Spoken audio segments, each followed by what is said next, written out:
Time for a Talltale short. Eli, a young artist who loved sketching under the moon's soft silver light, had recently moved to the quaint town of Solace Springs due to his mother's new job at the local hospital.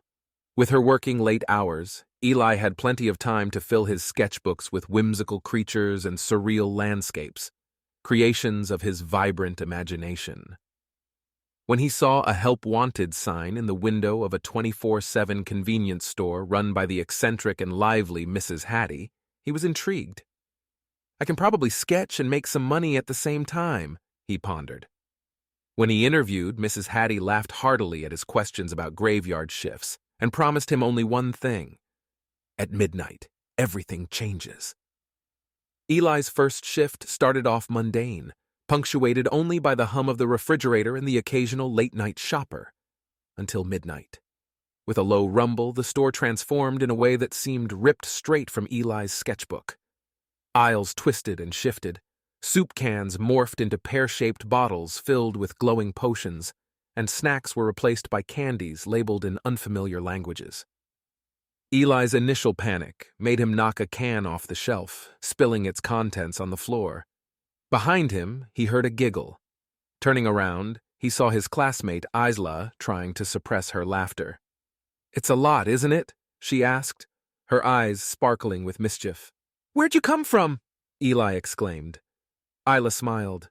"The night shift gets a little, interesting, so I help out on most nights.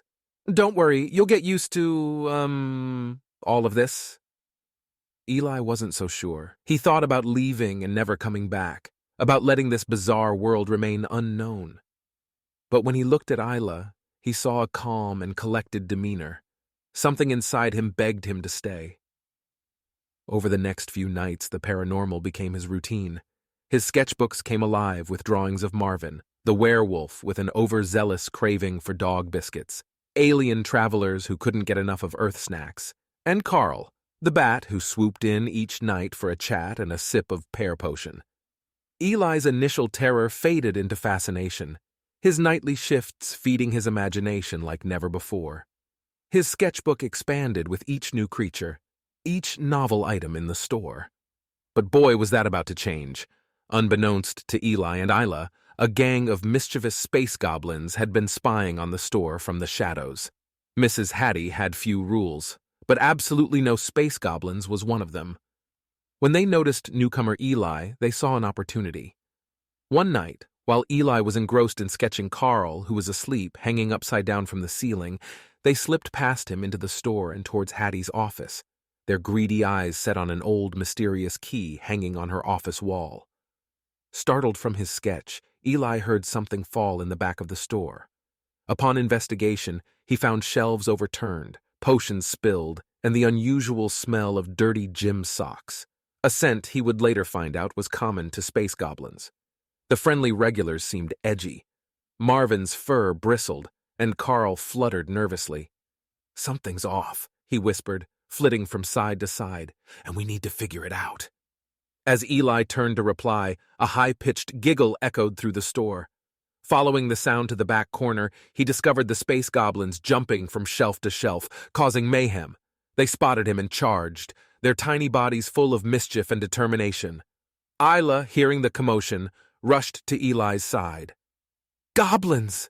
she exclaimed. "We need to get them out!" Armed with the store's mop and cleaning spray, the duo tried to chase the goblins away, but the mischievous creatures only laughed and continued their rampage.